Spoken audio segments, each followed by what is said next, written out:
बंजारन बहू। कमला एक बहुत स्वार्थी महिला है। उसने पैसों के लिए एक ऐसे इंसान से शादी की जो पहले से शादीशुदा और एक बच्चे का पिता भी था। कमला के पति को मरे हुए एक अरसा बीत गया है। अब वो अपने सौतेले बेटे वैभव के साथ रहती है। वैभव के दिल में अपनी माँ को लेकर इतना डर है कि वो अपनी माँ के सामने एक शब्द नहीं बोल पाता। उसकी माँ जो कहती है उसको सर झुकाकर वही मानना पड़ता है। वैभव, तुमने अभी तक घर का काम क्यों नहीं किया? तुमसे कितनी बार कहा है कि सूरज निकलने से पहले तुम घर की साफ सफाई पूरी कर दिया करो। वैभव कुछ नहीं बोलता, चुपचाप सर झुकाए अपनी माँ की बात सुनता रहता है। तभी पास में खड़ा नौकर सुखराम कहता है, मालकिन, वैभव बाबा को रात से तेज बुखार है, इसलिए वो सुबह जल्दी उठ नहीं पाए। उनके बदले मैं घर की साफ सफाई कर देता हूँ।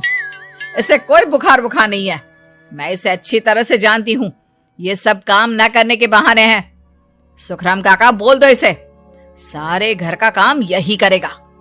और इससे समय पर अपना काम पूरा नहीं किया तो इससे आज का खाना भी नहीं मिलेगा।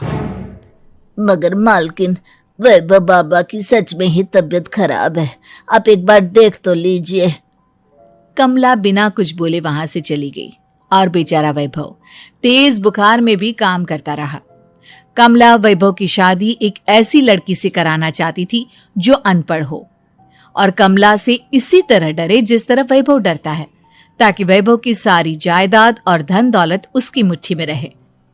लेकिन आज के जमाने में ऐसी लड़की मिलना मुश्किल है। कमला कार में यही सब कुछ सोचती जा रही थी कि तभी रास्ते में, अरे ड्राइवर, तुमने कार क्यों रोक दी? और ये इतना शोर कैसा? मैडम, आगे कुछ बंजारों का खेल चल रहा है, इसलिए भीड़ लगी है।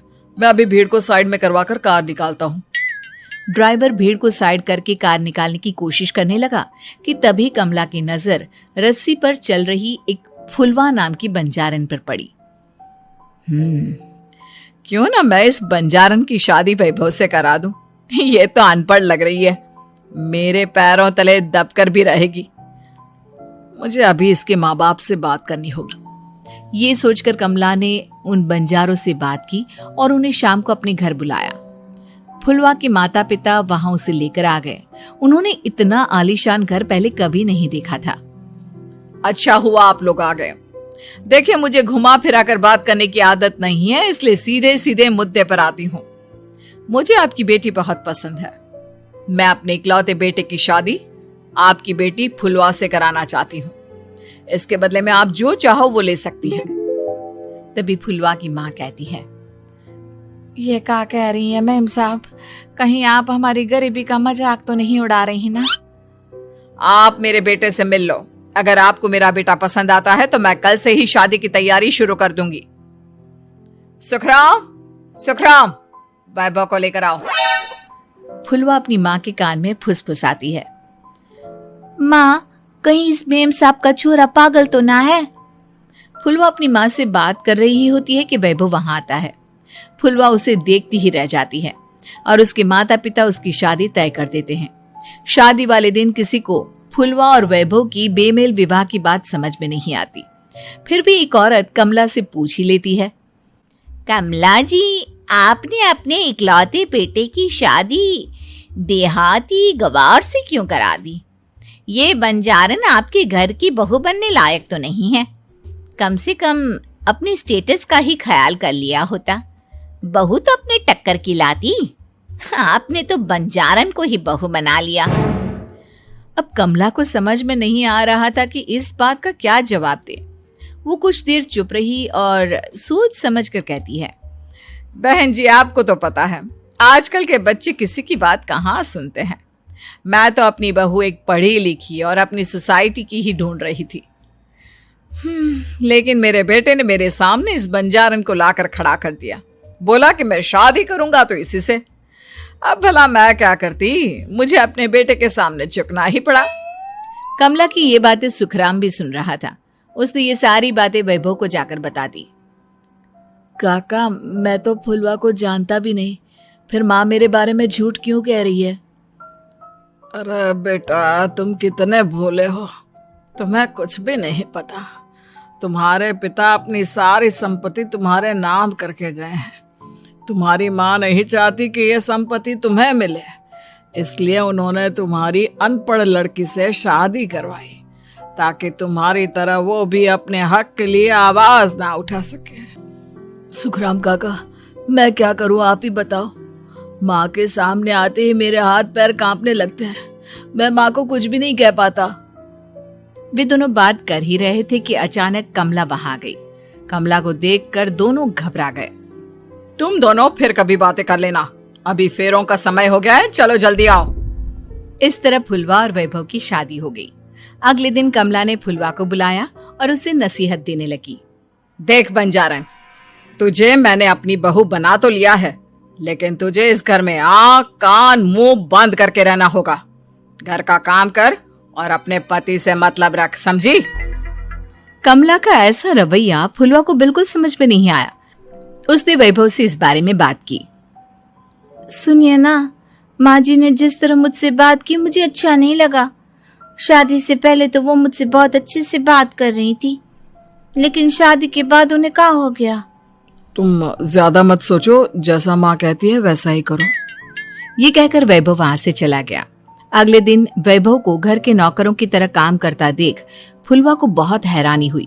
फुलवा ने इस बारे में सुखराम काका से बात की तो सुखराम काका ने फुलवा को सारी बात बता दी। अब फुलवा को समझ में आ गया कि उसकी सास ने एक बंजारन को बहू क्यों बनाया। एक दिन वैभव घर का काम कर रहा था, तभी उससे कांच की प्लेट टूट गई। किसने गिराई ये कांच की प्लेट? वैभव को वहां खड़ा देख कमला ने छड़ी से उसे मारना शुरू कर दिया। उसके पैर में कांच चुभ गया और खून बहने लगा, लेकिन फिर भी कमला उसे मारे जा रही थी।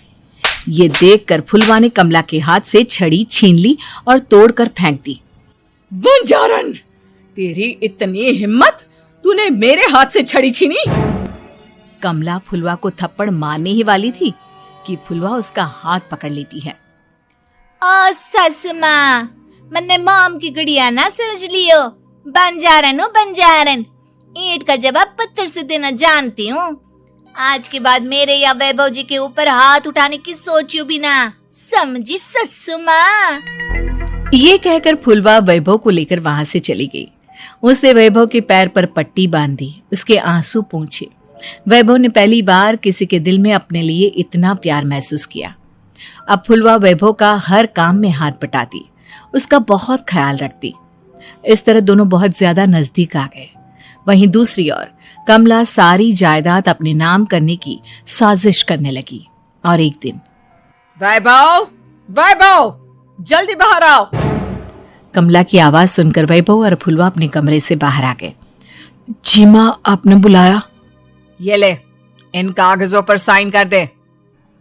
वैभव कागजों पर साइन करने ही वाला था कि फुलवा वैभव के हाथ से पेन छीनकर कहती है, ना वैभव जी, आप इस पर हस्ताक्षर नहीं करेंगे। आओ बंजारन, मैं तुझसे बात नहीं कर रही। ये बात मेरे और मेरे बेटे के बीच की है। चुपचाप पेन दे दे, नहीं तो तेरी खाल उधेड़ लूंगी। ससु माँ, बंजारन की खाल इतनी भी ढीली ना होवे कि कोई भी उधेड़ लेवे। जो यकीन ना आता हो तो देख ले उतार के। और हाँ, बंजारन जरूर हूँ पर अनपढ़ ना हूँ। मन्ने भी पता है कि किसी भी कागज पर साइन करने से पहले उसे अच्छी तरह पढ़ लेवे हैं। पेन देती है या नहीं? ये कहकर कमला फुलवा को मारने आई तो फुलवा ने कमला को धक्का दे दिया और वो नीचे गिर गई। कमला डरकर वहां से भाग गई। अब फुलवा ने वो कागज उठाए और वैभव के साथ सीधा वकील के पास चली गई। वकील ने वो कागज देखे और फुलवा को बताया, वैभव के पिता की सारी जायदाद और संपत्ति वैभव के नाम है, लेकिन वैभव की सौतेली माँ इस संपत्ति को अपने नाम कराना चाहती है, इसलिए इन कागजों पर वो साइन करा रही थी। तो अब हमें क्या करना चाहिए वकील साहब? वकील ने फुलवा और वैभव को सब कुछ अच्छी तरह से समझा दिया। अब दोनों घर पर पुलिस को लेकर पहुंचे। कमला पुलिस को देखकर घबरा गई। पुलिस ने कहा, आपके नाम की कंप्लेंट हुई है, आपको हमारे साथ थाने चलना होगा। कंप्लेंट? कैसे कंप्लेंट? आप अपने सौतेले बेटे पर बहुत अत्याचार करती हो, धोखे से सारी जायदाद अपने नाम करा रही थी।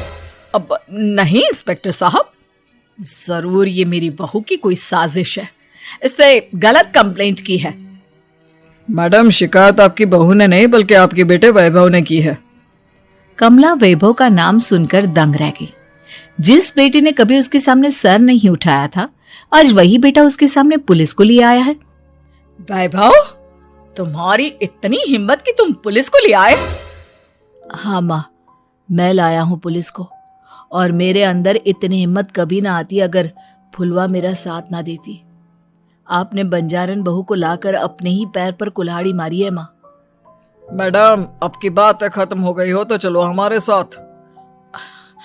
वैभव, मुझे माफ कर दो, मुझे थाने मत भेजो। आज के बाद मैं तुम्हें कभी नहीं मारूंगी, तुम्हें कभी परेशान नहीं करूंगी, मुझे माफ कर दो। वैभव अपनी कंप्लेंट वापस ले लेता है और पुलिस वहां से चली जाती है। वैभव अपनी सौतेली माँ से कहता है, मैंने पुलिस को वापस तो भेज दिया है, लेकिन मैं आपको माफ नहीं कर सकता।